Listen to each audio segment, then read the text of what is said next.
Welcome back to the deep dive. Today, we're jumping into something fascinating, maybe even a bit intense.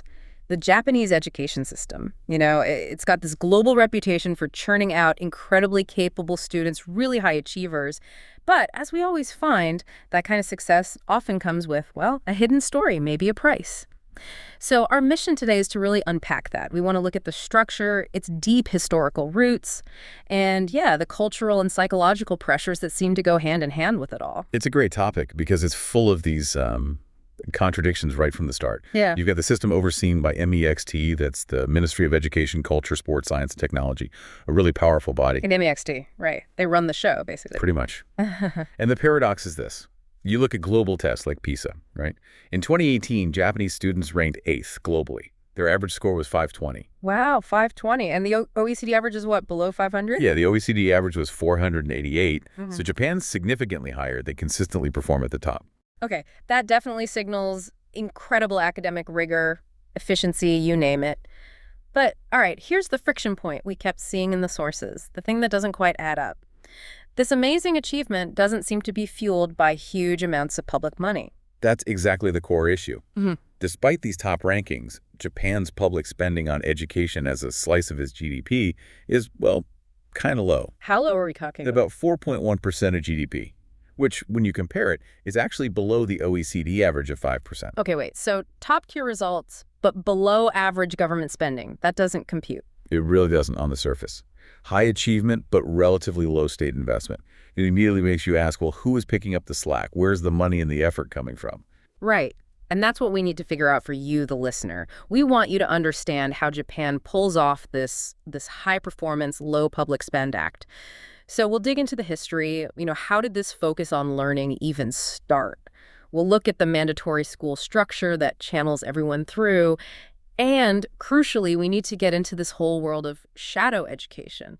This private tutoring sphere seems vital. Absolutely. And just as a baseline for everyone, remember, school is compulsory in Japan for 9 years. That's 6 years of elementary school, then 3 years of junior high or lower secondary. Ages 6 to 15, basically. Exactly. And this commitment is so deep-rooted that even back in 2012, the literacy rate was already hitting 99.8%. It's just fundamental to the society. 99.8%. That's incredible. And you're saying this commitment goes way, way back, not just post-war. Oh, centuries back. We really need to start around the 6th century AD. That's when formal education, influenced heavily by China, starts to take shape. Okay, 6th century, what did that look like? Well, it was very elite initially, focused on the imperial court. They adopted Chinese script and culture, so teaching was centered on Buddhist and Confucian principles, classical literature, that sort of thing. It established this deep respect for scholarship right from the beginning. But China famously used its education system for meritocracy, right? Those big imperial exams to get government jobs. Did Japan copy that part? That's a really key difference. Japan imported the learning, the texts, the ideas, but it didn't fully adopt the Chinese examination system for getting court positions. Huh. Why not? Well, status and political power in early Japan stayed largely hereditary, based on family lines. So while learning was valued, it wasn't the main ladder for social mobility at the very top, not for centuries anyway. Education was more about refining the existing elite, rather than creating a path for, say, a commoner to rise up. Got it. So learning was important, but didn't immediately open doors to power in the same way as in China. Okay, let's jump forward then. The Edo period, 1603 and 1868. Long period of peace under the Tokugawa shogunate. What happens to education then? Peace changes everything, especially for the samurai, the bushi class. They weren't fighting wars constantly anymore. So the feudal lords, the daimyo, started competing in other ways, through better administration, economic strength. So the samurai needed new skills, not just swordsmanship. Exactly. They needed to know about literature, sure, Yep. but also administration, agriculture, and really importantly, accounting. Bureaucracy needed educated people. This led to the creation of Hanku schools specifically for the samurai. Okay, so the elite are getting trained for admin roles, but the Edo period is also famous for literacy spreading among commoners, right? Yes, and this might be the most important development for Japan's later success. These commoner schools, called terakoya, popped up everywhere, often based in temples run privately. Terakoya, what did they teach? Basic stuff, but crucial. Reading, writing, and arithmetic, usually using the abacus. They were accessible, widespread, and the results were just amazing. How amazing. By the end of the Edo period, literacy rates were around 50% for men, maybe 20% for women. 50% for men in the mid-19th century. That's huge. That must have been higher than many places in Europe. It was comparable, sometimes even better. And this widespread literacy meant Japan had this incredible cultural preparedness for modern schooling when the time came. They weren't starting from zero. That's a massive advantage. So when the Meiji government decided to modernize, the population was already largely literate and numerate. Precisely. The Terakoya system laid this incredible foundation. The population could engage with new, modern ideas much faster. And you also saw intellectual curiosity in things like Rangaku Dutch studies. Even during Japan's isolation, scholars were actively seeking out and translating European scientific texts, medicine, astronomy, military tech. There was an openness to useful foreign knowledge. Which brings us right to 1868, the Meiji Restoration. Huge upheaval. End of the shogunate, emperor restored to power, and this massive drive to modernize. Education must have been central to that. Absolutely central. The new Meiji leaders were laser-focused on catching up with the West, building a rich country, strong army to avoid being colonized. Education was tool number one. They sent people out on big fact-finding missions, like the Iwakura mission, to study everything Western industry, government, and especially education systems. And they borrowed heavily from what they saw, right? I heard the Prussian system was a big influence. That's right. They looked for models that emphasized national unity and discipline. Compulsory education was introduced pretty quickly, and they moved fast on higher education too. The University of Tokyo, the first modern university, was set up in 1877. Did they bring in foreign teachers initially? They did. They hired lots of foreign experts of the Oyatoi Gaikokujin, often at very high salaries, to teach advanced subjects. But, and this is key, there was a very deliberate plan to train Japanese scholars quickly, either abroad or at Tadai, to replace them. Okay, let's circle back to something you mentioned earlier, the language thing. This seems incredibly important. It's fundamental, I think, to understanding Japan's unique path. Because of that Edo period foundation, the high literacy from Terakoya and the scholarly tradition from Hanko, Japan could implement modern education from primary school right up to university research entirely in Japanese. Which wasn't the case everywhere else that modernized or was colonized? Exactly.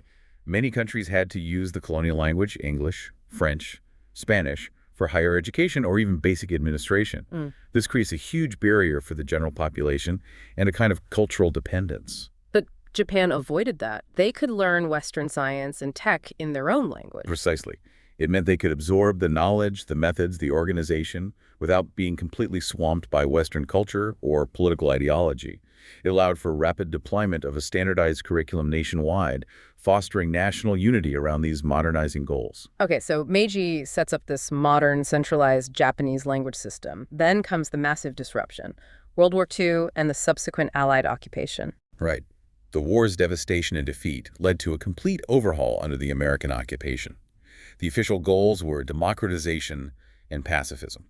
So they dismantled the pre-war system. Pretty much. Yeah. They decentralized control, tried to break down the old class structures reinforced by the previous system, and they brought in the American structure, the 6-3-3-4 model. 6 years elementary, 3 junior high, 3 high school, 4 university. The structure many people recognize today. Exactly. And critically, they extended compulsory education to 9 years, covering elementary and junior high.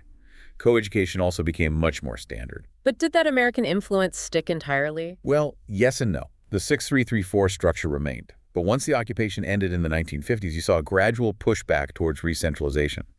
MEXT started regaining control over the curriculum, textbook approval. The desire for standardization came back. It did. And things like moral education were reintroduced. Plus, Japan's economic miracle was taking off in the 60s and 70s. Getting into a good university became the golden ticket to a job at a top corporation. Competition intensified massively. Which sounds like a recipe for immense pressure on students. It was. And this rising pressure, the feeling that the system was maybe too focused on rote memorization and exams, led to a big policy experiment in the 1980s. Utori education. Utori, that means something like room to breathe or relaxation. Yeah, that was the idea. It was a response to criticism that the academic pressure was crushing students' creativity and well-being. The policy aimed to reduce class hours, cut down on curriculum content, promote more holistic, zest for life kind of education. Sounds good in theory. How did it work out? Well, it became incredibly controversial. There was a huge backlash, mostly from parents and the public. Why? What was the problem? People started worrying intensely that academic standards were dropping. There was talk of a PISA shock when Japan's international rankings seemed to dip slightly. The fear was that Yutori was making Japanese students less competitive. So the public didn't actually want less pressure. It seems not, or at least they prioritized academic rigor over the perceived benefits of Yutori. And ironically, the response to reduced school hours was often more reliance on private tutoring, on juku, to make up the difference, kind of undermine the whole point. That failure tells you a lot about the cultural priorities, doesn't it? Rigor and exam success seem deeply ingrained. Absolutely. The Yutori experiment was seen by many as a failure, blamed for perceived decline in skills. By 2011, MEXT had completely abolished it and shifted back to a more packed, rigorous curriculum. And did the scores go back up? Well, proponents of the reversal pointed to later improvements in math and science scores in surveys like Tim's as evidence that the return to rigor worked. It really highlights how much public opinion and parental anxiety can shape education policy there. Okay, so the system today, post-Yutori, is back to being quite demanding. Let's talk structure. The school year starts in April. Yep, April start. Classes usually Monday to Friday. The year is typically broken into 2 or 3 terms with short breaks for spring and winter, and then a longer summer break about 6 weeks. But often filled with club activities or more studying. Often, yes, especially for older students preparing for exams. And the compulsory part is those first 9 years. Elementary, shigakochi for 6 years, then junior high, shigaku for 3, ages 6 to 15. That's the standard uniform foundation everyone gets. After age 15, school isn't technically mandatory anymore. But almost everyone continues, right? Overwhelmingly so. The social expectation, the value placed on credentials, is immense. Fewer than 2% of students actually drop out after junior high. That's tiny. What about high school enrollment? Upper secondary, or Kuchigako enrollment, was at 98.8% back in 2020. It's practically universal. Wow. And this naturally leads to high rates in higher education, too. It does. Overall, something like 61.95% of the relevant age group holds some kind of post-secondary qualification. And even more striking, about 80.6% of 18-year-olds go on to some form of higher ed right after high school, university, junior college, technical college. 80%. That's a huge proportion heading into further study. Now, something that jumped out at me from the data was about gender. Usually, in many countries, historically at least, men dominated higher education. Is that the case in Japan? Actually, no. And this is a really interesting and important point. If you look at the younger generation, say 25 to 34-year-olds, Japanese women now have higher rates of university attainment than men. Really? What are the numbers? It's around 59% of women in that age group holding university degrees, compared to about 52% of men. That's significant. So women are, on average, more highly educated at the university level. In that cohort, yes. It's a crucial factor, especially thinking about Japan's economy and its future workforce challenges with the declining birth rate. Okay, let's talk curriculum. MEXT keeps things pretty standardized across the country, right? What are the core subjects? Very standardized. The core is Japanese language, math, science, social studies. And then there's moral education, which is quite distinctive, focuses on things like discipline, respect, community values. And foreign languages. English must be a big focus for international competitiveness. Huge focus, increasingly so. English became compulsory even in elementary schools back in 2011. But historically, the teaching often focused more on grammar and reading than actual speaking ability. Ah, the classic challenge. Good at tests, maybe less confident actually talking. Exactly. And MEXT knows this is an issue. That's where initiatives like the JET program come in. JET, Japan Exchange and Teaching Program, what's the goal there? It's mainly about bringing in young native English speakers to work in schools, primarily as assistant language teachers or ALTs. The idea is to boost exposure to spoken, communicative English. How big is that program? It's pretty substantial. In 2023, they hired around 5,800 participants. It shows a real government effort to tackle that spoken English gap by bringing native speakers directly into the classroom environment. Makes sense. Okay, so students finish high school. Most go on. What does the higher education landscape look like? Universities, colleges? You've got 4-year universities, Daigaku, 2-year junior colleges, and also specialized colleges of technology. There were hundreds of universities by 2017, maybe around 780, and most of those are actually private. But the real prestige is with the national universities. Overwhelmingly, yes, especially the former imperial universities. Getting into one of the top national institutions is seen as the best pathway to elite careers in government or major corporations. Which ones are the very top? The most famous? University of Tokyo, or Tadai, and Kyoto University, Kyodai. They're consistently ranked among the best globally. Today was ranked 32nd in the world for 2025. Kyoto was 50th. Admission is incredibly competitive. And what do students tend to study once they get into university? Any dominant fields? Looking back at data from around 1990, which gives a good historical snapshot, the biggest chunk, nearly 40%, went into social sciences.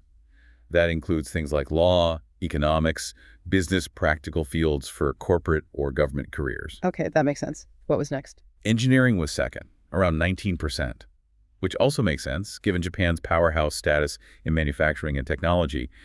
You need a steady supply of highly trained engineers. Right. Now, let's talk money again. We know public spending is relatively low, so higher education must cost the students and their families quite a bit. Absolutely. This is where that paradox bites. The cost falls heavily on the individual. Even back in 1986, the average annual cost, tuition, fees, living expenses, was around 1.4 million yen. And it's surely much higher now. How do students manage that? It's a mix. There are government-backed loan programs, some are scholarships for top students, others are low-interest loans. But a huge part of it is part-time work, arabaito. So students are working quite a bit while studying. Very common, yes. The high enrollment rates are basically sustained by shifting a large part of the financial burden from the state onto families and the students themselves through loans and work. Which perfectly leads us into the next part. The intense pressure cooker this system creates. The competition must be unreal. It really defines the secondary school experience. Many people argue that junior high and especially high school function less as places for broad learning and more as intense training grounds, specifically for passing university entrance exams. Everything is geared towards that one goal. To a large extent, yes, particularly for students aiming for top universities. The main exam is the unified one, often called the center test, historically now the common test for university admissions. Success there is paramount. And the grading reflects this pressure. Well, in secondary school, you typically have that numerical scale, 5 down to 1. Very clear, very competitive. Then in university, it shifts to descriptive grades. Shu, excellent, very good. Ryush, good. Kat, pass. Fuka, fail. So the pressure shifts slightly in university, maybe less about tiny percentage points. A bit, yeah. Maintaining good standing is important, but the intense make-or-break pressure is really about getting in. And sometimes the most brutal gatekeeping happens even before university exams. What do you mean? Getting into the right high school, or even the right junior high school. Some are feeders for the top universities, and the entrance exams for those schools are incredibly competitive. So the sorting starts really early. Very early. Failing to get into a prestigious high school can feel like a major setback, significantly narrowing your options later on. It creates this intense pressure from a young age. And this pressure is the engine driving the shadow education industry we mentioned, the Juku. Exactly. Juku are private, after-school cram schools. They exist completely outside the official school system. Kids go there after their regular school day is done. How often? It varies wildly. Could be one evening a week, could be 6 days a week, often running late into the night, especially in the run-up to exams. And this isn't just for students who are falling behind. Oh, no, not at all. It's primarily about gaining a competitive edge, getting ahead, ensuring you ace those entrance exams. Because university placement is seen as determining your whole future. Largely, yes. Your career path, your social standing. So for many parents, sending their kids to Juku isn't really a choice. It feels like a necessity, an essential investment in their child's future. What kind of numbers are we talking about? How many kids go? The figures are really high. Sources suggest over 86% of students planning to go to college attend some kind of shadow education Juku, private tutors, something. And overall, maybe 60% of all students attend Juku, regardless of their plans. 60%. So the private paid system is almost like a required supplement to the public system. That's a good way to put it. It's become a de facto part of the educational journey for the majority. And it must be a huge business. Massive. A highly profitable industry. Tens of thousands of Juku schools, over 48,000 were active at one point. What does it cost a family? It adds up. Costs vary a lot, but you could be looking at anywhere from, say, 600,000 to 1.5 million yen per year per child. Sometimes more for intensive programs. Wow. So families are pouring significant private money into this, effectively subsidizing the national achievement levels that the public budget doesn't cover. That's precisely the dynamic. The high PISA scores are built, in large part, on this massive private expenditure by families. Now, what happens if a student goes through all this, the school, the Juku, takes the exams, and doesn't get into their first choice university? Then they might become a Ronin. Ronin. Like the masterless samurai. Exactly. This is a term borrowed from history. An education Ronin is a high school graduate who didn't get into their desired university and decides to spend a full year, sometimes more, studying exclusively to retake the exams the following year. So they don't go to a lower choice school, they just study for another year. Many choose that path, yes. They attend special Ronin cram schools, Yobiku. It shows just how incredibly important getting into the right university is perceived to be. It's worth sacrificing a year of your life and considerable expense for another shot. That level of dedication is intense. But this whole system, the pressure, the stakes, the endless studying it, must have a downside. What about the students' well-being? That's the dark side, absolutely. The criticism is loud and clear. This immense pressure cooker environment is linked to serious mental health issues. Like what? Reports mention increased stress, anxiety, school refusal, even school violence. Cheating is also a concern. And in severe cases, psychological harm requiring medical help. Some sources mention kids as young as 12 suffering nervous breakdowns from test anxiety. That's incredibly sad. Does this pressure manifest in other ways, like violence in schools? There have been concerning statistics. MEXT survey back in 2007 found over 52,000 violent incidents in public schools that year. 52,000. That sounds enormous. It does. And worryingly, nearly 7,000 of those were reported as assaults on teachers. It suggests a system under extreme strain, where frustration is boiling over in physical ways. Okay, let's tackle a really puzzling point we found. Critics worry that Juku takes up all the students' free time, stops them from having hobbies or just being kids. Makes sense. But then international data seems to say Japanese students don't spend the most time studying after school compared to other countries. How does that work? It's a genuine sociological puzzle, isn't it? Yeah. You have high Juku attendance, sometimes 6 days a week. Yet OECD PISA data from 2015 showed Japan's self-reported after-school study time was the 4th lowest out of 55 countries surveyed. Lower than places like Finland or Germany. Yes, right down there with countries often praised for having less academic pressure. So what's going on? Are they not counting JUCO as study time, or is the time just incredibly efficient? Both are possible explanations. First, Yuhu classes are hyper-focused, pure exam prep. Maybe that targeted instruction is so efficient it reduces the need for hours of general homework afterwards. Okay, efficiency is one angle. What else? Second, the regular Japanese school day itself is quite long and packed. Perhaps the standard homework load from the public school is relatively light, meaning the main extra burden is the Juku time, but it doesn't add up to the highest total hours globally. And maybe a cultural perception thing, too. That's the third possibility. Maybe because Juku feels like an extension of school, structured and supervised, students don't mentally categorize it as studying at home, in the same way someone doing worksheets at the kitchen table might. So it's this mix of efficiency, structure, and maybe reporting style that creates this odd disconnect. Fascinating. Let's quickly touch on bullying. MEXT has reported really high numbers internally, right? Yes, they reported a record high number of recognized bullying cases in fiscal year 2019, over 612,000 across all school levels. Over 500,000 cases. That sounds horrific. Where is it happening most?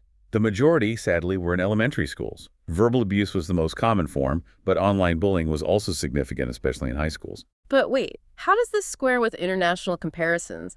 Is bullying worse in Japan than elsewhere? This is where context is crucial. While those internal MEXT numbers are alarmingly high, reflecting maybe better detection and reporting, other international studies like TIMSS and PISA have actually suggested that the incidence of bullying reported by students in Japan is lower than the international average. So the high numbers might show they're doing a better job of counting it rather than having more of it? That's a plausible interpretation. The internal tracking might be capturing a huge volume, which is good for awareness, but the actual student experience compared globally might not be as severe an outlier as the raw internal number suggests. They might just be better at acknowledging and reporting every incident. Okay, important distinction. Let's shift now towards the end. How is the system adapting? What about students with disabilities? There's been a definite policy shift towards inclusion and equal opportunity.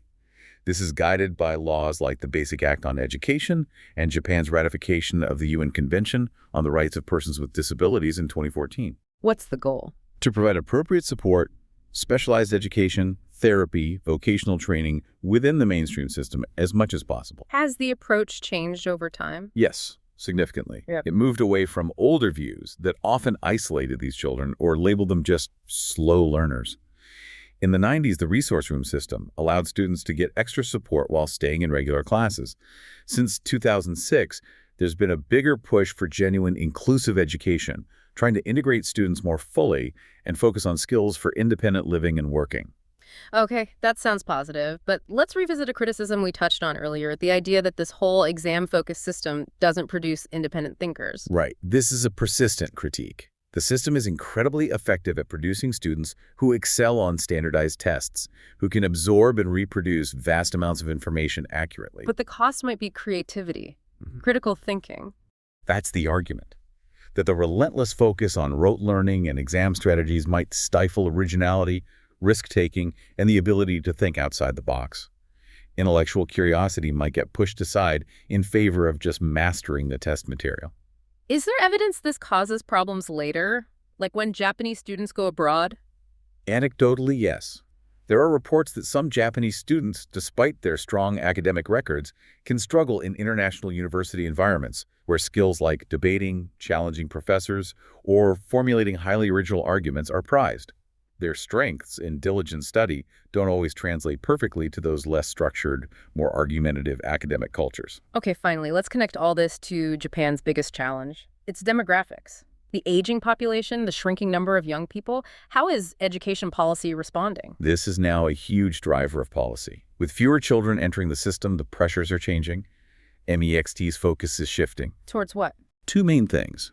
One, promoting lifelong learning for the existing adult population to keep skills relevant in a changing economy. Two, and this is massive, aggressively internationalizing higher education. Why the big push for international students? Simple numbers.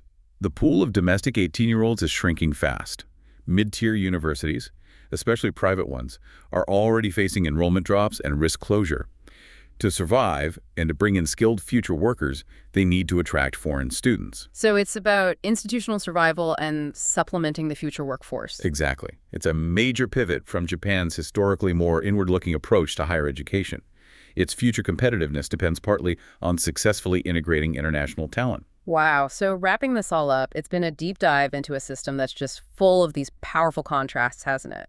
Incredible achievement, centuries of dedication to learning, all meticulously structured by MEXT. But also fueled by this intense private sector competition, the Juku system, and undeniable dedication from students and parents. Which brings us right back to that fundamental contradiction we started with. Right. The world-class PISA scores achieved with public education spending sitting below the OECD average at just 4.1% of GDP. And we've seen how that gap seems to be filled. Massive private investment by families in shadow education, and this immense weight of psychological pressure placed squarely on the shoulders of individual students. So maybe this is the final thought we leave you, the listener, with. If Japan's renowned educational success relies so heavily not on state funding, but on families pouring money into Juku and students enduring this relentless pressure cooker environment, does that make it a triumph of public education policy? Or is it perhaps more accurately described as a highly efficient system where the state manages to transfer the true cost, both financial and emotional, of maintaining global competitiveness onto the individual citizen? A challenging question to ponder. It really captures the complex reality behind the impressive scores. Thank you for joining us on this deep dive into education in Japan.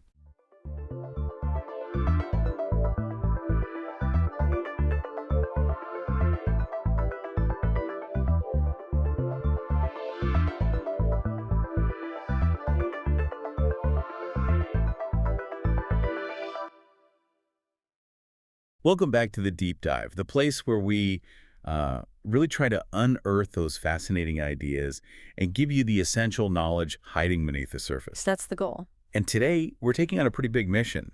We're crossing this invisible, well, theoretical barrier that for decades really shaped how we understood ancient human tech and, migration across the whole old world. It's a fascinating one. It's called the Movius line. The Movius line. Yeah, so we're diving deep into this, let's call it an archaeological puzzle. It was first put forward back in 1948 by a really influential archaeologist, Hallam L. Movius. 1948, okay. And our job today really is to get a handle on it. We need to understand the pretty stark technological differences this line was supposed to separate. Okay. We'll look at the main theories. There are three big ones that try to explain why it existed. Powerful ideas, sometimes a bit controversial too. I can imagine. And then, crucially, we'll examine the newer discoveries. The modern archaeology that's led some researchers to basically say the line is, and this is a quote, in complete repudiation. Wow, complete repudiation. For something that's structured, Paleolithic studies across the globe for 70 years, Mhm. that really tells you this is significant stuff. It really does. So let's start with the absolute basics for you listening. This line, drawn across northern India, Hmm. what's the core difference? What did it actually separate, technologically speaking? Okay, fundamentally, the Movius line represented this huge technological gap, a chasm almost. It basically created two zones. Yeah. To the west, think Africa, Europe, Western Asia, you found this sophisticated, often symmetrical, standardized tool, the hand axe, the Acheulean hand axe specifically. Classic teardrop shape we often see pictures of. Exactly that. But then to the eastern and southeastern Asia, the dominant toolkit looked very different. Primarily simpler tools, often made from river cobbles known as chopping tools. Hand axes were supposedly absent. So the line itself was just the boundary, where the hand axe world stopped. That was the observation, yes. The line marked where that dominant hand axe tradition seemed to fizzle out. Okay, let's spend some real time on this distinction. Because Movius wasn't just, noting a slight preference. He was mapping out what seemed like a fundamental split in early human engineering. You said 1948. Based on a lot of data. A vast amount of data for the time, yeah. Yeah. He was looking at Paleolithic tool collections, these assemblages from all across the Old World. And when he drew this line, geographically, where did it run again? It's generally placed running across northern India. So everything west of that line, Africa, Europe, Western Asia, Southern Asia, that huge area, was, technologically speaking, one world. Dominated by the hand axe. Dominated by the hand axe tradition, yes. And everything east of it, China, Southeast Asia, that whole region was supposedly another world, dominated by the chopper tools. Okay, let's get specific about the tools themselves. The what that made these regions different. You mentioned the Acheulean tradition in the West. Right. The Acheulean, or Mode 2 tools. The absolute star of this show is the true hand axe. And we need to stress, these aren't just like accidentally sharp rocks. Right. No, these are sophisticated. They're typically bifacial. That's key. Meaning worked on both sides. Exactly. You take a core stone, a nodule, or a large flake, and you carefully flake both sides symmetrically. The goal is often a specific, standardized shape teardrop, oval, pointed. Making one of these required serious skill, planning, and a mental template. It wasn't just about getting a sharp edge. It was about crafting a specific form. Absolutely. It represents a big cognitive step. Foresight, standardization. These tools look remarkably similar whether found in Africa or France, spanning huge amounts of time. Yeah, standardization really is key, isn't it? Finding basically the same design made consistently over maybe millions of years and thousands of miles, that suggests a pretty advanced conceptual ability. It really does. And then the contrast with the East was stark, according to Movius. The defining feature there was the absence of these true Acheulean hand axes. So what did they have instead? They had what's often called the chopper tradition. This relied on, well, less formal tools, often river cobbles, maybe flaked just on one side, unifacial, or with just enough flakes knocked off to create a basic cutting or chopping edge. Functional, but simpler. Simpler in terms of the standardization and the bifacial symmetry, yes. Now, here's where that nuance you mentioned earlier comes in, the one Movius himself noted. Right, you said some Eastern tools were found that were as extensively worked as the Western ones. So why weren't they just called hand axes? Is it just semantics? It's a great question, and it's more than just word games. It gets to the heart of archaeological classification, While some tools from the East clearly had a lot of time and effort put into making them lots of flake scars, extensive shaping, they consistently didn't meet the strict criteria for an Acheulean hand axe. Which were? Primarily that deliberate, symmetrical, bifacial shaping across the whole tool, aiming for that standardized form. A chopper might be heavily worked to get a good edge, but it often retains much of the original cobble's shape, lacks the overall symmetry, or is only worked extensively on one face. So it's about the intent in the process, making a functional edge versus making a specific, pre-planned, symmetrical tool. That's a good way to put it. Think of it like this. A chopper is functional, often robust, great for heavy tasks. An Acheulean hand axe feels more like a curated, multi-purpose tool. It suggests a shared mental template, a specific way of doing things that was passed down.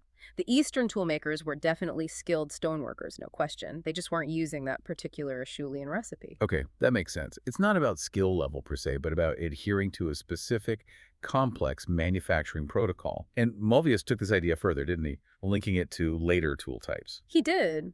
He also observed a relative lack of Middle Paleolithic tool technologies in East Asia, specifically things like the Levallois technique. Levallois. Yeah. That's the one where they prepare the core really carefully to get one perfect flake off. Exactly. It's incredibly sophisticated, requires even more planning than a hand axe. Yeah. You're basically shaping the core stone to predetermine the shape of the flake you're going to strike off. Mode 3 technology. Wow. And Movius speculated, well, maybe there's a connection. Maybe the skills needed for Levallois, the planning, the core preparation somehow built upon the skills developed, making standardized Acheulean hand axes. Like a technological stepping stone. Sort of, like one set of cognitive and manual skills laid the foundation for the next. So his thinking went, if the Acheulean hand axe tradition, that Mode 2 foundation, never really took hold east of the line. Then the subsequent innovations that built on it, like Levallois, wouldn't appear there either. Precisely. It suggested a whole branch of the human technological family tree was primarily a Western phenomenon. That's a huge claim. It was, and this wasn't just based on 1940s data. Research much later, even as recently as 2006, still confirmed the basic pattern. You find vastly fewer hand axe sites east of the line compared to the dense concentrations in places like East Africa or India. So for decades, the evidence seemed to back up this fundamental technological split. Okay, so the Movius line started as a map of tool types, but it quickly became much more than that, didn't it? Once you draw a line showing such a massive difference in, well, apparent technological sophistication, it starts to have implications for how we think about human migration, capabilities, even evolution itself. Absolutely. It instantly raised some really profound and, frankly, quite tricky questions. The source material points out that researchers quickly realized this wasn't just about toolkits. It started being used to suggest maybe even a difference in the evolutionary development of the people making the tools. Well, okay, so what kind of differences were they suggesting based on the fossil evidence alongside the tools? Well, remember, the main hominin around during much of this period is Homo erectus. The initial thinking, tied to the fossils abound near tool sites at the time, was that perhaps the Homo erectus populations in the West associated with the hand axes were different, maybe a more advanced lineage, or at least distinct subpopulations, compared to those who first spread into the East with the simpler chopper tools. So the line wasn't just separating tools, it was potentially separating different trajectories of human evolution after leaving Africa. That was the implication, yeah. It suggested the West saw this continuous technological improvement, maybe linked to certain biological or cognitive developments, while the East seemed more technologically conservative or static for a very long time. That sounds potentially problematic, viewing one group as more advanced than another. Deeply problematic by today's standards, absolutely. And that controversial aspect is exactly why researchers felt such urgency to either find strong evidence for this cognitive gap, or much more commonly, to find alternative explanations, environmental factors, material availability that could account for the tool difference without invoking biological superiority. Right. That makes the line incredibly significant, a sort of prehistoric filter. But if it was so controversial and potentially flawed, why did it stick around for so long? You mentioned it remained a convenient distinction. It did, because even if scientists began to suspect the line wasn't this absolute impermeable wall, it provided a really useful shorthand, a simple, clear framework for talking about these two major technological traditions across the vastness of the old world. It gave everyone a common starting point for discussion. Exactly. It helped structure the big debates. Yeah. Was the difference environmental? Was it about when people arrived? Was it about the raw materials they found? Or was there, dare they say it, a cognitive difference? The line basically framed the central mystery that needed solving. And that mystery, that why factor, that's where things get really interesting, isn't it? Why did early humans on one side of this imaginary line adopt these sophisticated, standardized, bifacial hand axes tools that screen planning, while those on the other side, who were clearly successful enough to populate continents, mainly used simpler chopping tools? That question forced archaeology to move beyond just describing and cataloging tools. It demanded that we try to reconstruct the entire context, the environment, the resources, the timing of migrations, the challenges these early humans faced. It forced a much more holistic view. Okay, so that sets the stage perfectly for the explanations, the theories that try to answer that big why. Right. And there are essentially three major contenders, three different narratives trying to explain the missing hand axe phenomenon in the East. Let's dive into them. What's the first one? You mentioned timing earlier. Yes, the first is often called the early Exodus theory, and it's maybe the most straightforward, based purely on chronology. The core idea is simple. The ancestors of the people who settled East Asia just left Africa before the Acheulean hand axe technology was fully developed or invented back in Africa. So timing is everything. Imagine the first wave of Homo erectus pioneers heading out of Africa maybe, what, 1.8 million years ago, something like that? Around then, yeah. And at that point, the fanciest tool they had in their kit was the basic Mode 1 chopper, the older one style. That's the idea. So they spread successfully across Asia, taking that older, simpler technology with them. It worked fine for them. Meanwhile, back in Africa. Innovation continues. Around, say, 1.6 or 1.7 million years ago, the Acheulean hand axe emerges. Mode 2 technology. It's a significant upgrade. Good. This newer, more complex technology then spreads, either with later waves of migration out of Africa or perhaps through cultural diffusion. But crucially, the spread is mainly westward and northward into the Near East, Europe, or maybe just doesn't penetrate the vast, already populated regions of the East. So under this theory, the Movius line isn't a barrier to skill, it's just a fossilized boundary, marking where that first older migration wave ended up and where the later hand axe carrying wave didn't reach. Exactly. The technological difference is simply down to the timing of departure from the African homeland. It nicely explains the pattern without suggesting any inherent difference in the capabilities of the Eastern populations. They just had the tech of their time. That sounds pretty neat, but does it fully explain everything? Like, why wouldn't the hand axe tech eventually diffuse across the line later on? Cultures exchange ideas, don't they? That's the key critique. You're right. Yep. If later groups with hand axes moved up towards the line or lived nearby for potentially thousands of years, why didn't this apparently superior tool technology eventually get adopted or spread across? It seems a bit too neat to assume zero cultural transmission. Okay. That lingering question leads us nicely into theory number 2, which you said involves materials and isolation. This one sounds fascinating. It really is. This one's often framed as the technological bottleneck theory, sometimes combined with isolation by distance. Okay, bottleneck implies something got squeezed out. What was it? The skill itself, potentially. This theory introduces a critical environmental constraint. It suggests that the hominin groups migrating eastward might have actually known how to make hand axes when they left Africa or learned it early on. Okay, so they had the knowledge. But as they journeyed across certain key regions, maybe parts of the Indian subcontinent, or through Southeast Asia, they encountered a major problem: a lack of suitable raw materials. The rocks weren't right.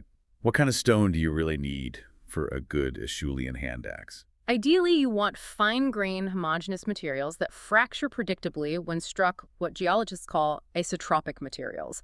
Think flint, chert, some fine-grained volcanics like obsidian or basalt.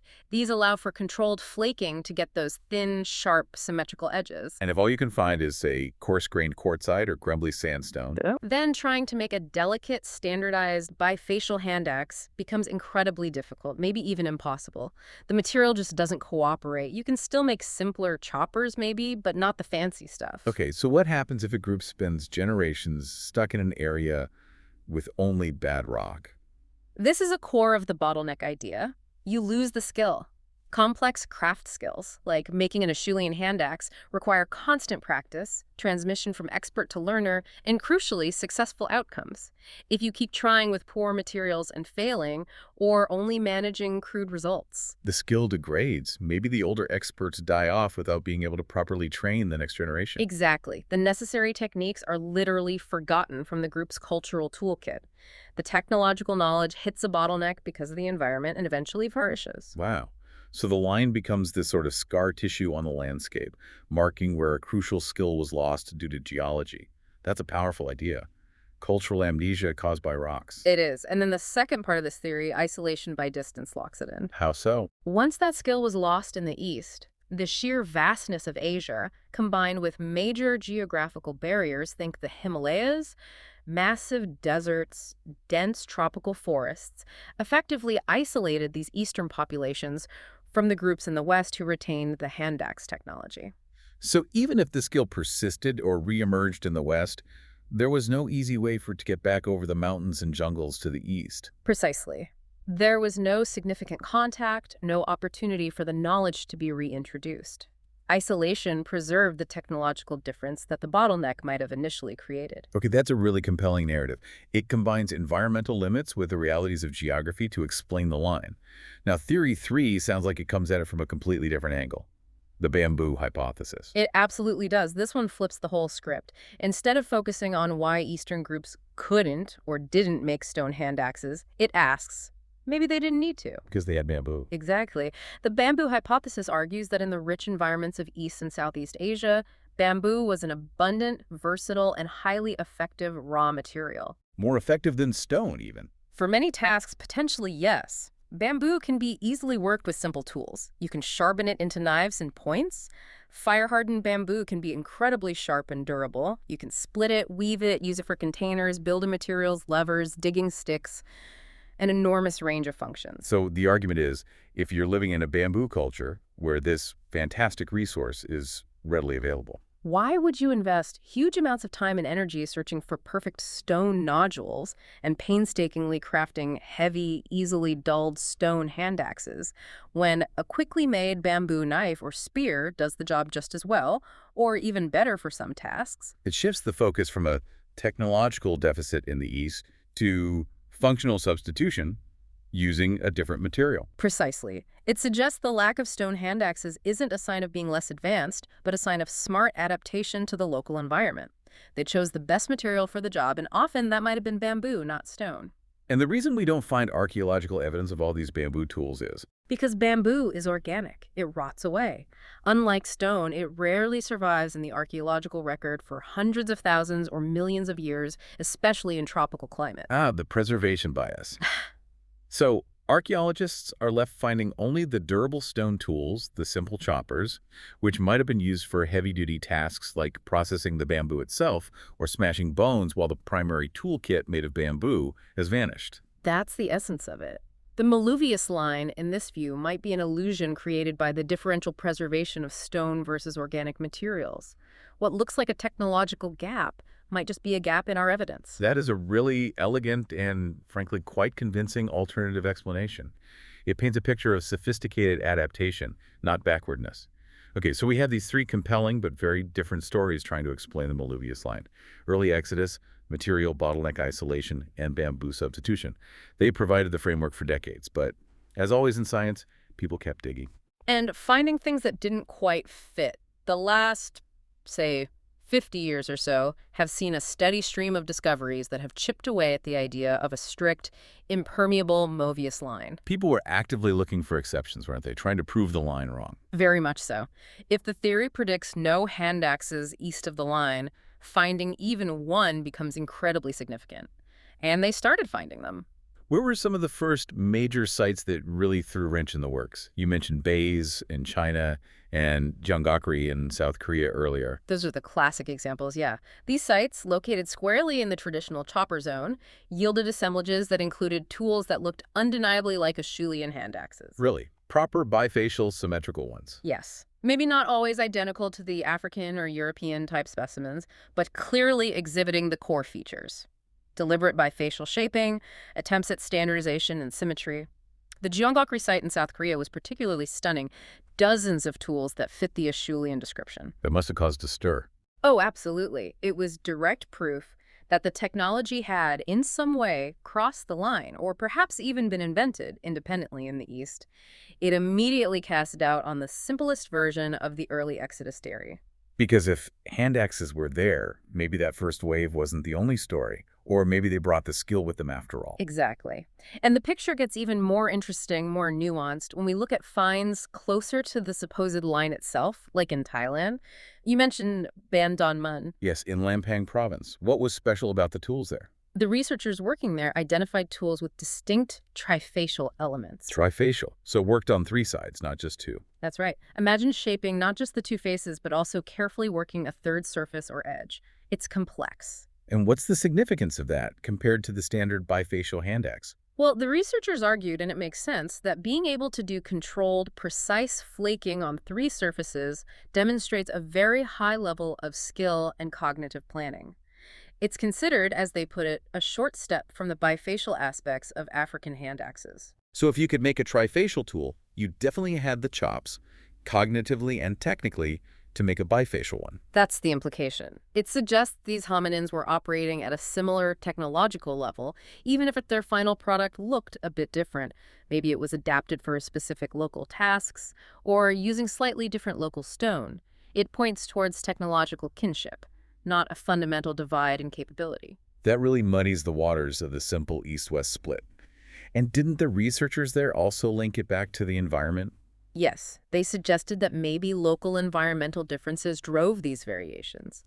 Perhaps the specific environment on one side favored bifacial tools, while slightly different conditions or resources on the other side prompted the invention or preference for trifacial tools or even choppers. Which kind of supports the environmental aspect of the bottleneck theory, but twists it. It's not just limitation, but maybe active adaptation driving different but still complex solutions. Precisely. Now contrast that with another Thai site, Sao Din, over in Nan province. Okay, what did Sao Din tell us? If Bandon Mun showed complexity near the line. Sao Din yielded a collection that looked much more like the classic Eastern chopper tradition. Lots of chopping tools, unifacial tools worked on one side. Pretty comparable to signs across mainland Southeast Asia. So, confirming the chopper tradition was widespread. Yes, but with another wrinkle.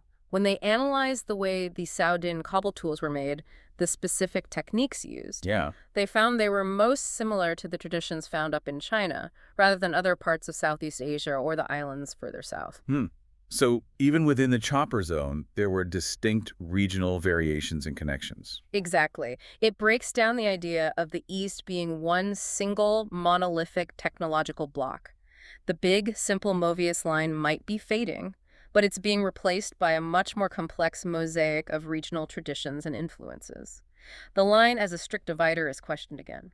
Okay, complexity is increasing, the line is looking blurry, which brings us to the discovery that prompted that dramatic, complete repudiation. Quote, this was much further east, right? Changbai Mountains, northeastern China, 2014. That's the one. This was a really significant find because of where it was deep in the supposed heartland of the chopper tradition and what they found. Hand axes. Over a dozen of them. Stone tools identified unequivocally as hand axes. Oh, and the dating, you said that was crucial too. Very crucial. They were dated to around 50,000 years ago. 50,000, that's much, much later than the early Homo erectus migrations we were talking about. Way later. And significantly, it roughly coincides with the estimated time for the arrival of anatomically modern humans, Homo sapiens, into that region of China. So these hand axes might not be from Homo erectus at all. That's a strong possibility. They might represent a later pulse of technology, perhaps brought in by Homo sapiens expanding out of Africa or the Near East, carrying with them technologies ultimately derived from the Acheulean tradition. So it wouldn't be evidence against the original Movius line concept for Homo erectus, but it shows the technology did eventually get there, maybe with a different species, a technological reintroduction. It's a very plausible interpretation. But regardless of how they got there, whether it was late reintroduction, independent invention, or rediscovery of ancient skills, the fact is they were there. Hand axes, deep in the chopper zone. And that's what led the Chinese archaeologist Chen Quanjie to make that strong statement. Yes. Looking at the accumulation of evidence bays, Zhonggokri, the nuances in Thailand, and now these relatively late but definite hand axes in the far northeast, he felt it was enough to declare the original Movius line hypothesis, the idea of a strict, impermeable technological barrier between East and West throughout the Paleolithic, as effectively overturned. A complete repudiation. The line, as originally conceived, just couldn't hold up against the weight of the new finds. #outro. It really couldn't. What an incredible journey we've taken then. We started with this seemingly clear, bold line drawn on the map by Movius, separating two ancient technological worlds, the sophisticated hand axe west from the simpler chopper east. Yeah. Then we explored those really clever, plausible explanations for why that divide might have existed. Was it timing the early exodus? Was it geology and isolation, the bottleneck? Or was it adaptation, the bamboo hypothesis? All compelling ideas. And intellectually very productive ideas, too. And then we saw how decades of field work, Shovelful by shovelful, unearthed exceptions. Hand axes in Korea and China, complex related tools in Thailand, showing the picture was far more complicated, culminating in that complete repudiation. It's really a textbook example of the scientific process, isn't it? Movius proposed a bold model based on the data he had in 1948. It was a vital synthesis. It gave researchers a framework, a target. It forced them to ask the right questions. Exactly. Why are the tools different? What does it mean? It spurred investigation. It focused research. And ultimately, that same research generated the evidence that showed the original model was too simple. So even though the line itself, in its strict form, is now seen as obsolete, it still had immense value. Oh, absolutely. Its enduring value is precisely in the questions it forced us to ask. It made archaeologists look much harder at regional variation, at the influence of raw materials, at migration patterns, at the possibility of non-stone toolkits like bamboo. We wouldn't understand the complexities we see now nearly as well without the initial paradox of the Marvel-Obvious line to push against. It's like sometimes you need a theory that turns out to be wrong to actually drive progress. Often the most productive theories are the ones that generate the most research trying to disprove them. It's a great lesson, isn't it? That even these fundamental seeming divisions we draw in science, these lines on the map of history, are always provisional. They're based on the evidence we have now, and the next discovery could redraw everything. It certainly keeps things interesting, and it leaves us with a final thought, maybe, for you listening. Go on. Think about the lines we draw today. The distinctions we make in our own world, maybe in technology or culture, economics, maybe even biology. The ones that feel solid, fundamental, almost unquestionable right now. Okay. What single piece of new evidence, maybe something unexpected lying undiscovered, or perhaps just a new way of looking at data we already have? What might be enough to cause a complete repudiation of one of those deeply ingrained ideas we take for granted? That is definitely food for thought. What lines are we relying on now that might seem as quaint as the Movius line in 70 years? Makes you wonder. It certainly does. Ah. Well, that wraps up our deep dive into the rise and fall of the Movius line. A fascinating story of tools, migration, and the evolution of scientific thought itself.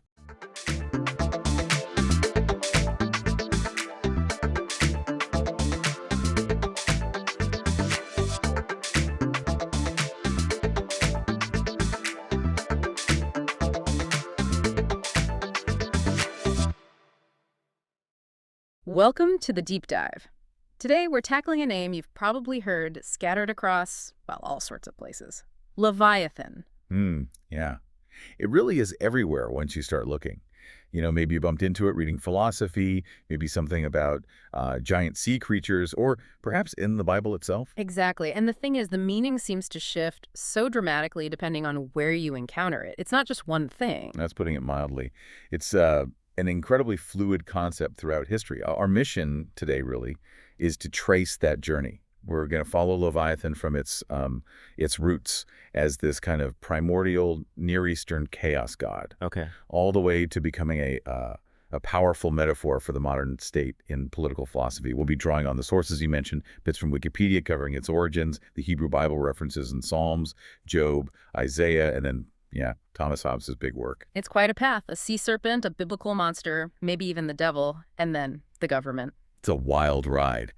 But the core idea, the thing that sort of connects all these versions, is this sense of overwhelming, almost incomprehensible power. Often chaos, but not always. And how we deal with that power or understand it, that's what changes. Precisely. The nature of the chaos and whether we're meant to fight it, accept it, understand it, or even become part of it, that really evolves depending on the time and the belief system. Okay, fascinating. So let's dive in right at the beginning. The name itself, Leviathan, our sources say it likely comes from a Hebrew root, meaning something like to twine or wreathed, twisted. That's right. Twisted in folds is another translation. You immediately get this image, don't you? Something immense, coiling serpentine. Definitely, like a giant sea snake or dragon sort of wrapping around things. And that image, that specific kind of creature, wasn't just invented for the Hebrew Bible.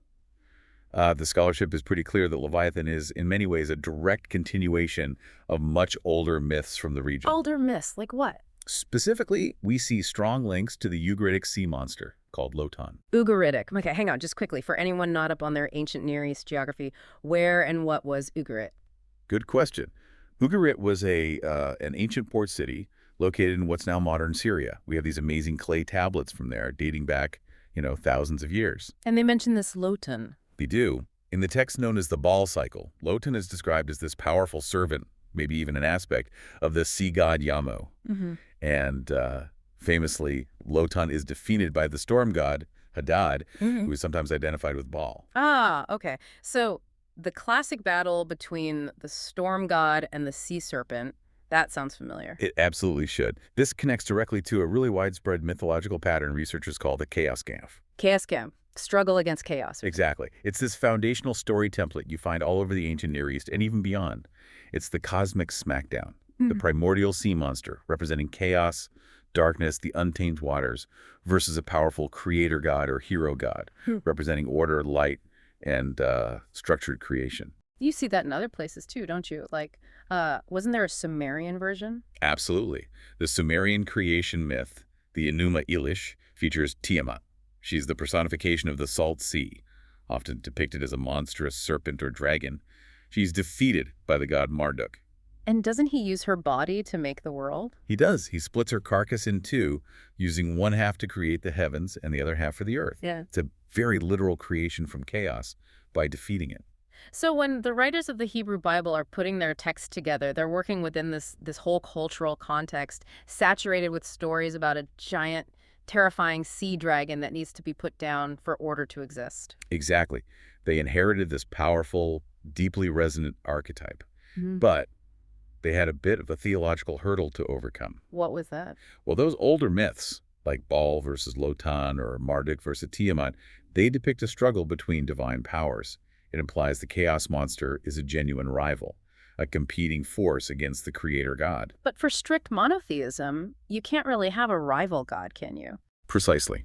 There's only one God, all-powerful, creator of everything. So the writers of the Tanakh, the Hebrew Bible, perform this really clever theological adjustment. They keep the terrifying monster Leviathan, but they change its status. How so? They essentially demote it. It's no longer a rival deity or a primordial force opposing God. Instead, Leviathan becomes one of God's creations. Immensely powerful, yes. Terrifying, absolutely. But ultimately, it's a creature subject to God's will, part of his design. Not an enemy of God, but maybe an enemy of humans sometimes, or just a force within creation. That's a huge shift. So it's still this symbol of immense power, but it's contained power under God's authority. Exactly. And you see this tension, this sort of dual nature, play out in how Leviathan appears in different parts of the Tanakh. Okay, so let's look at that. Where does it show up and what does it do? The book of Job is famous for it, right? So absolutely. Yeah. Job chapter 41 is basically dedicated entirely to describing Leviathan. It's God boasting about his creation to Job, pointing to this creature as proof of his unimaginable power and inscrutable wisdom. And the description itself is incredible, isn't it? It really is. It emphasizes its invincibility. Its back has rows of shields tightly sealed together. Each is so close to the next that no air can pass between them.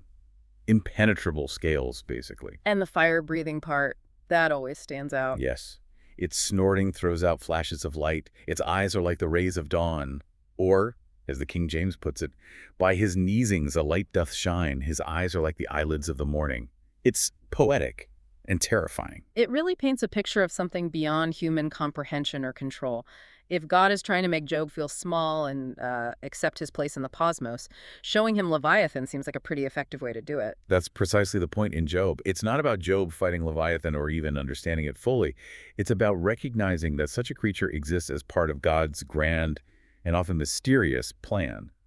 It's a display of divine majesty, not necessarily divine wrath in that context. And isn't there another mention in the Psalms that's even more almost peaceful? Yeah, in Psalm 104, it's a psalm praising God for the wonders of creation, the seas, the animals, and it mentions Leviathan almost casually. It says God formed Leviathan to frolic there in the sea. Frolic, like a giant, terrifying sea monster is just playing. Kind of. It really domesticates the image in that specific verse. It transforms Leviathan from this potential chaos bringer into just another one of God's amazing, powerful creatures, part of the ecosystem he designed. Almost like a divine pet project, a demonstration of creative power. Okay, so Job shows its terrifying power as God's creation. Psalms shows it almost playing. But then the idea of it being an enemy doesn't completely vanish, does it? No, it absolutely doesn't. That older chaos camp idea resurfaces, especially in prophetic literature, looking towards the end times. Isaiah 27:1 is the key verse here. What does Isaiah say? It speaks of the future day of the Lord, saying, "In that day the Lord will punish with his sword, his fierce, great, and powerful sword, Leviathan the gliding serpent, Leviathan the coiling serpent. He will slay the monster of the sea." Ugh, the torturous serpent in some translations, right? Back to the coiling, twisting image. And here, God is slaying it. Yes, so you have this fascinating duality. Leviathan is, on one hand, a current part of God's creation, maybe even something awesome or playful in its own way. But on the other hand, it also represents this lingering element of primordial chaos, or perhaps just untamed power that needs to be definitively dealt with for the final perfect age to dawn. It's both part of the system and something to be overcome at the very end. Exactly. It embodies that tension. Now, before we get into some of the really wild interpretations in later traditions, I remember seeing a note about a more down-to-earth explanation some scholars propose. Right. Yeah. Yeah. Particularly in the 19th century, with the rise of more rationalist biblical criticism, some scholars tried to, let's say, demythologize Leviathan. How? They suggested that maybe the biblical authors weren't talking about a literal supernatural sea monster, but were using Leviathan as a poetic term for a real, known, large aquatic animal that seemed powerful and dangerous. Like a whale or crocodile. The crocodile was a very popular candidate. In fact, some Bible translations, like the Revised Standard Version footnote for Job 41:1, explicitly suggest, or the crocodile. Huh. I mean, crocodiles are scary, powerful, have scales. Sure. But trying to reduce Leviathan just to a crocodile, or any single known animal, really misses the sheer scale and, frankly, the supernatural attributes described, like the fire breathing. It feels like an attempt to make the text more literal and less mythological, but it kind of strips away the power of the symbol, doesn't it? Yeah, it loses something, especially given where the tradition goes next. It doesn't sound like later Jewish thinkers thought it was just a big crocodile. Not at all. This is where we move from the biblical text itself into the world of later Jewish interpretation, the Midrash, which is rabbinic commentary and storytelling, and the Talmud, the central text of rabbinic Judaism, containing legal discussions, ethical teachings, and, yes, a lot of folklore and legend. And they have some pretty specific ideas about what happened to Leviathan, right? It involves a feast. Oh, yes, the famous eschatological feast, the banquet of the righteous at the end of days. This tradition really fleshes out the destiny of Leviathan. So it's not just slain, like in Isaiah. It's slain, yes, but its body becomes the main course.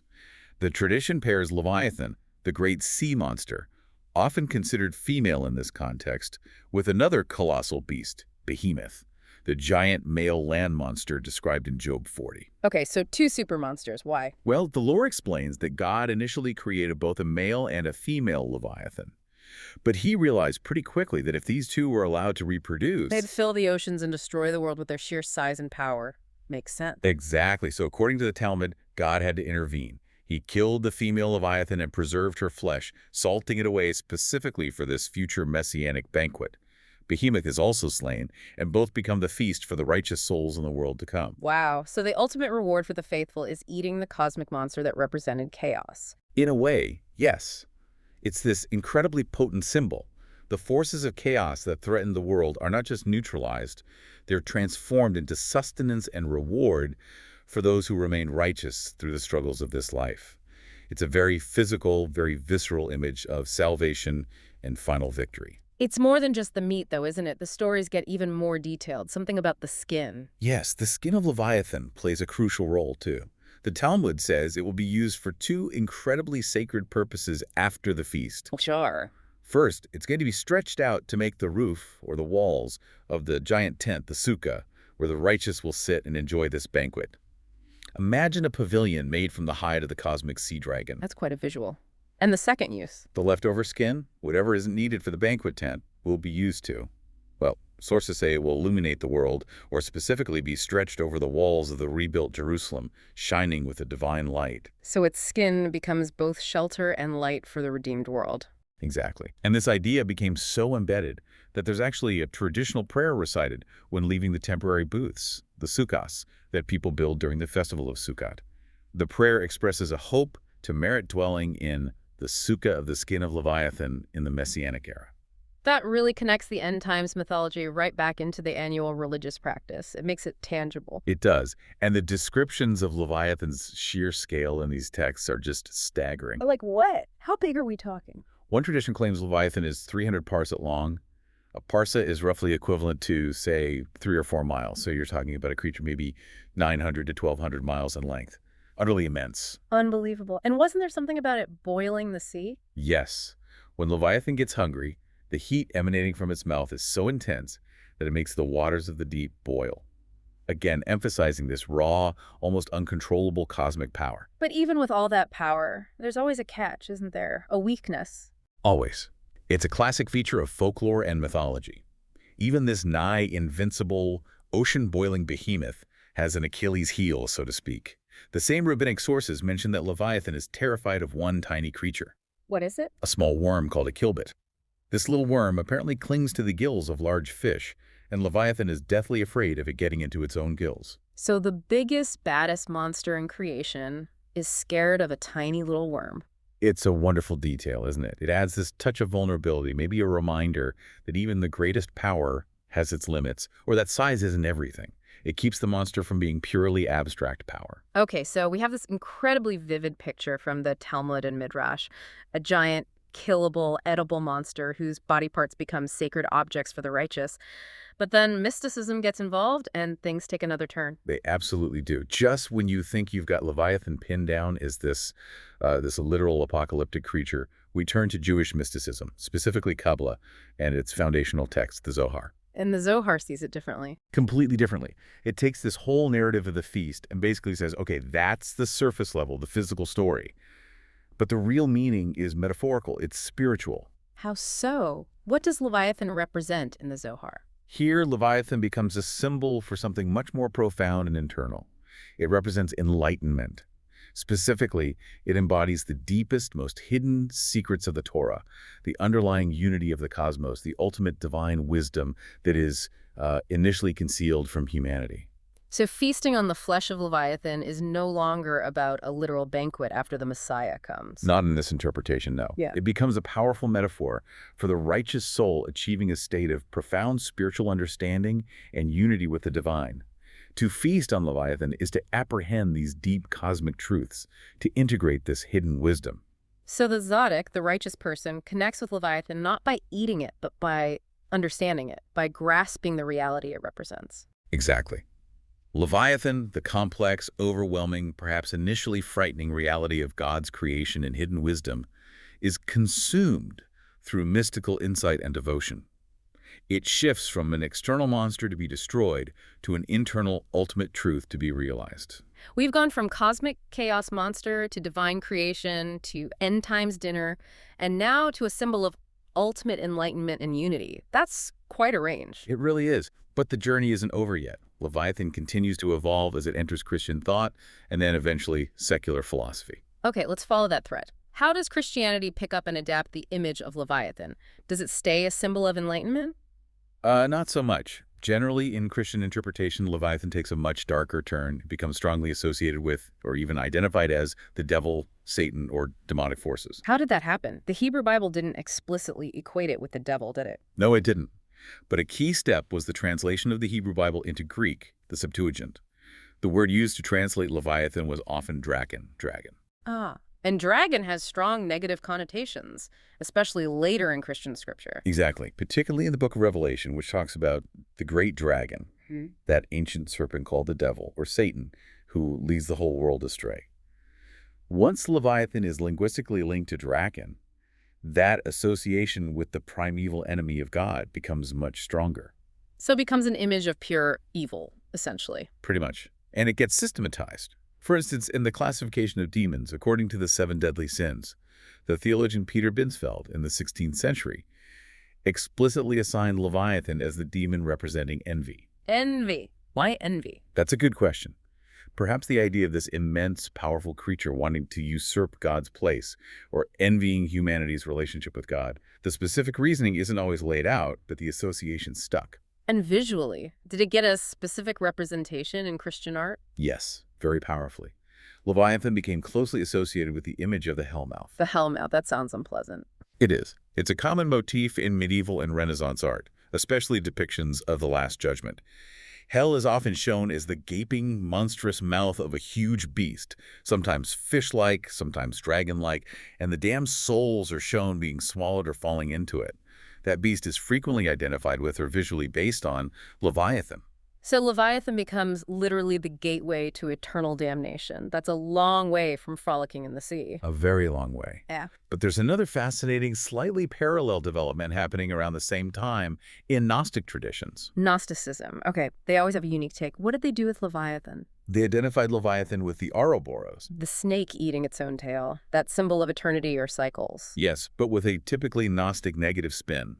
In their cosmology, the material world, the cosmos, was often seen as a flawed or evil creation, a trap for the divine spark within humans, created by a lesser ignorant deity, the demiurge. So they saw Leviathan as the Ouroboros, literally encircling this entire material realm. It is the boundary of the physical world, the thing that contains it, and in a sense generates its inherent suffering and illusion. So it's not just a monster in the world, it is the world, or at least the prison bars of the world. Precisely. It becomes the symbol of material existence itself, which traps souls that are too attached to earthly things, preventing them from ascending back to the true, higher realm of God's fullness, the pleroma. And what happens if you're trapped? According to some Gnostic texts, if a soul fails to navigate the celestial spheres after death, if it can't shed its material attachments, it gets swallowed by the Leviathan Ouroboros and basically recycled back into the flawed material world, often into an animal body. It's the ultimate symbol of spiritual imprisonment within the cycles of fate and matter. Wow. Okay. From sea monster to God's creature to messianic feast to enlightenment symbol to the devil's hellmouth, and now to the cosmic prison of material reality. This word has done some heavy lifting. It truly has.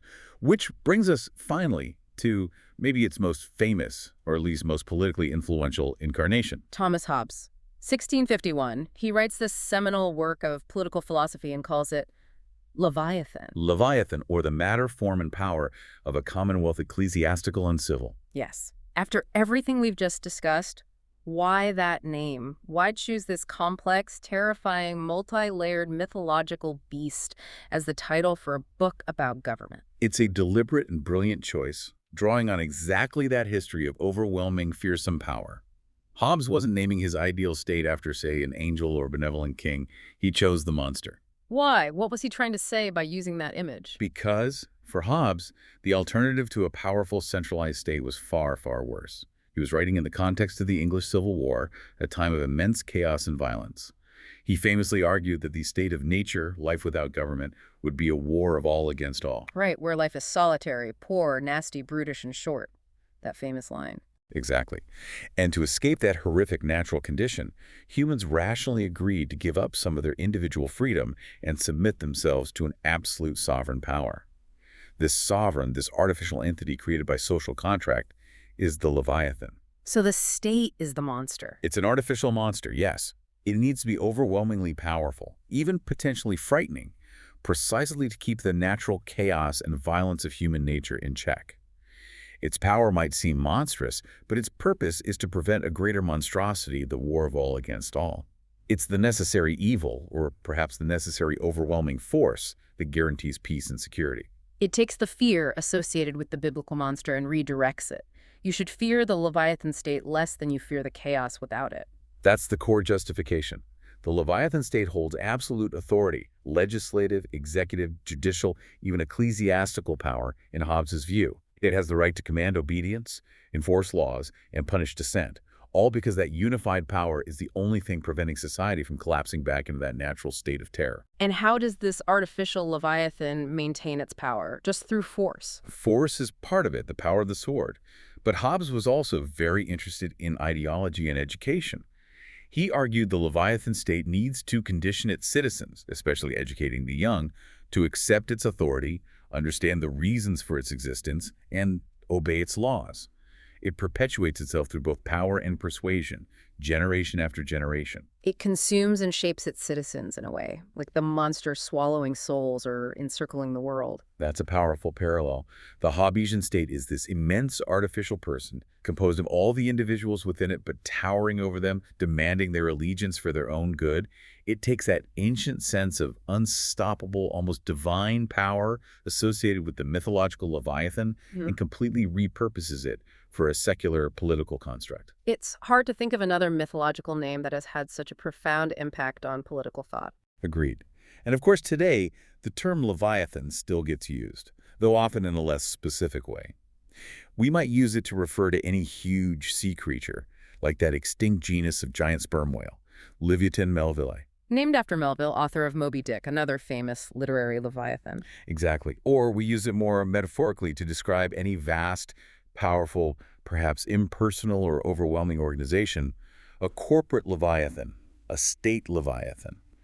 The echo of that Hobbesian sense of immense, potentially crushing power is still there. So reflecting on this whole journey, it's just incredible. We started with this ancient Near Eastern chaos dragon, Loten. Right. An enemy of the gods, a force to be battled. Then it gets absorbed into the Hebrew Bible, becoming God's creation, sometimes fearsome like in Job, sometimes almost playful like in Psalms, but ultimately under divine control, though maybe destined for destruction in Isaiah. Then later Jewish tradition turns it into the main course at the ultimate salvation banquet, with its skin providing shelter and light for the righteous. But then mysticism flips it entirely, making it a symbol of hidden unity and enlightenment in the Zohar. Only for Christianity to largely cast it as the devil, or the Helmuth itself. And Gnosticism sees it as the Ouroboros, the very prison of material existence. Leading finally to Hobbes, who grabs that image of overwhelming power and makes it the ultimate symbol, the justification for the absolute sovereign state needed to maintain civil order. Chaos, creation, feast, enlightenment, devil, prison, state, all under one name. The sheer adaptability of the symbol is stunning. It speaks volumes about humanity's ongoing struggle to grapple with concepts of immense power, whether natural, divine, demonic, or political. We keep needing a name, an image, for that which feels overwhelming. Which leads us perfectly into a final thought for you, our listeners, to maybe ponder on your own. We mentioned that mystical interpretation, particularly from thinkers like Rabbi Abraham Isaac Cook in more modern times, who revisited that Zoharic idea. They looked at Leviathan, often depicted, like the Ouroboros, with its tail in its mouth, encompassing everything, and saw it not primarily as chaos or the state, but as a profound, if hidden, metaphor for the underlying unity of the entire universe. So here's the question to chew on. If this creature, which is so often represented terror, destruction, demonic force, or oppressive state power, can also be seen by some as the deepest symbol of cosmic unity and interconnectedness. What does that suggest about the seemingly overwhelming forces we face today, whether it's political systems, social chaos, environmental threats, maybe even our own internal struggles? Yeah. Could it be that the very things that appear as monstrous leviathans holding us captive Are, on some deeper level, part of a unity we haven't fully grasped yet? Is the path to overcoming the monster, paradoxically, through understanding its connection to everything else, including ourselves? Is the fight against Leviathan actually the way to reveal its hidden unifying truth? It's something to think about. Definitely something to mull over. Thank you for joining us for this deep dive into the many lives of Leviathan.